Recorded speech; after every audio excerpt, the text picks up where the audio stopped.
I have been the target of the unrelenting Trump attack machine shouting, "Where's Hunter?"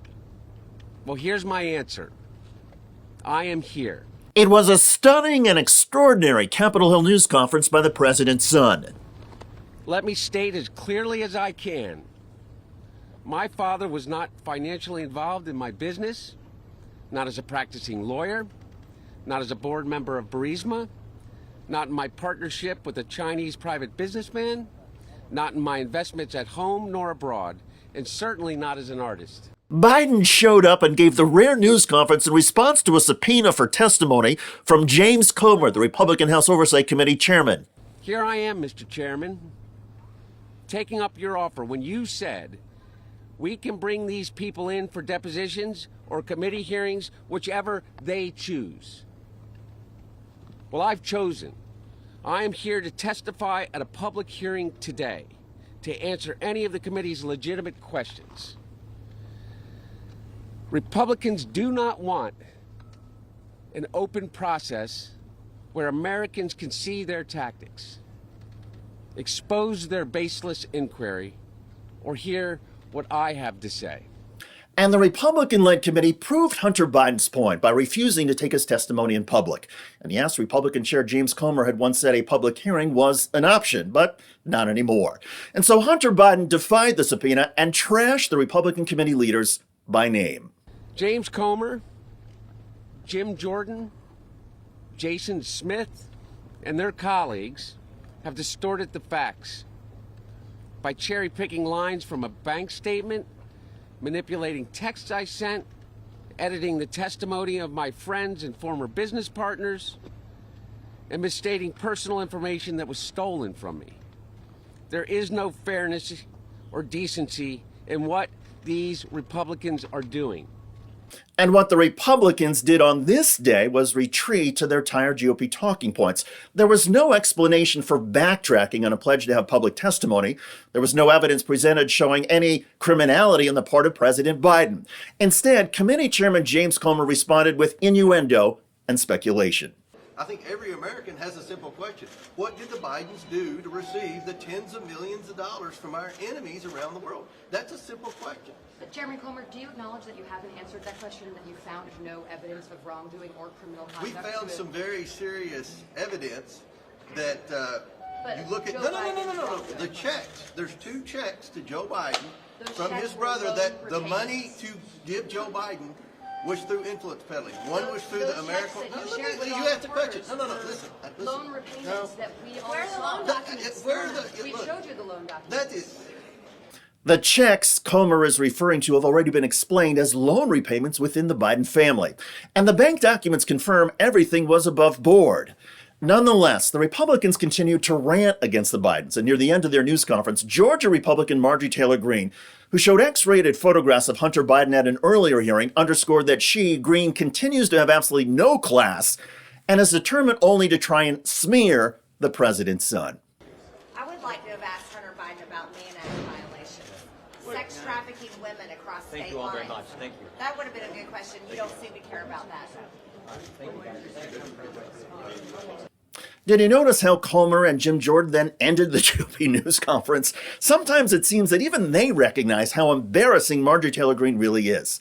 In any case, back to Hunter Biden. He spoke to the controversies and scandals that have surrounded his personal behavior. The news conference was gripping, especially when Hunter Biden spoke about his family and the love and support they've given him even in his darkest moments. I was afforded. For that, I'm responsible. For that, I'm accountable. And for that, I'm making amends.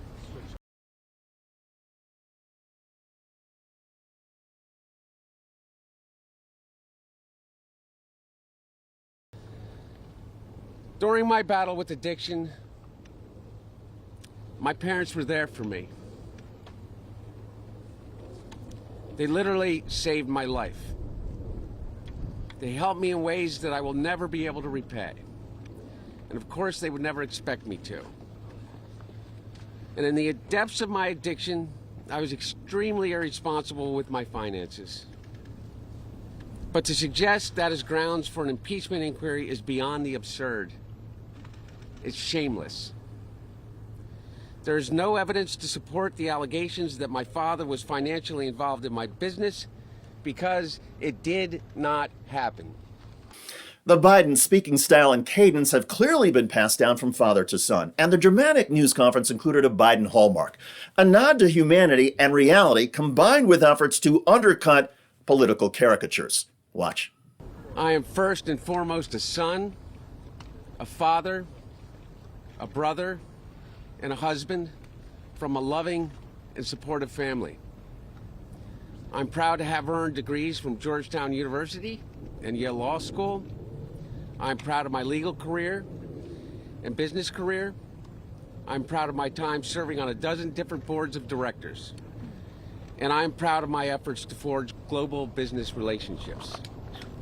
Hunter Biden's international business dealings have been under investigation for years by both Congress and the U.S. Justice Department. Congressional Republicans have been trying to show that Joe Biden was enriched by his son's business dealings. But the Republicans have produced no evidence that the president benefited financially. And between the lack of evidence and the compelling and persuasive public appearance of Hunter Biden, the politics for Republicans may get trickier. Moving forward with an impeachment inquiry is already viewed by most as a waste of time. And with a do-nothing Republican House seemingly obsessed with trying to impeach President Biden based only on hatred and speculation, the GOP battle against Hunter Biden could easily backfire against Republicans. Democrats, including the Biden family and Hunter Biden's lawyer, recognize the stakes, and now Hunter Biden has returned fire at the GOP in dramatic fashion. By the way, President Biden's expected Republican presidential opponent in the 2024 election, Donald Trump, is freaking out over a new television ad ridiculing him. Hey, Donald, we noticed something. More and more people are saying it. You're weak. It's the latest ad from the anti-Trump organization, the Lincoln Project. You seem unsteady. You need help getting around. And wow. Really an ominous country, and you deserve. Are you sure you don't have dementia? It runs in the family. And the ad is driving Trump crazy. Quote, the perverts and losers at the failed and once disbanded Lincoln Project and others are using AI, artificial intelligence, in their fake television commercials. The Lincoln Project says the Trump clips are genuine. Have you had a real doctor check you out? You keep confusing things. And we did with Obama. We won an election. Getting the facts wrong. We just left pleasure. Paradise. People laugh about it, about you, Bing, bing. even your own people behind your back. You're winning the primary, but losing your power, your strength, your manhood. Trump. Fake television commercials in order to make me look as bad and pathetic as crooked Joe Biden. Not an easy thing to do. Fox News should not run these ads, just as low-rating CNN and MSDNC will not under any circumstances run negative ads on Biden or the Democrats. Face it, Donald. You're just projecting when you call Joe Biden old. Check out that video at the link below. I'm David Shuster. Thanks for joining us.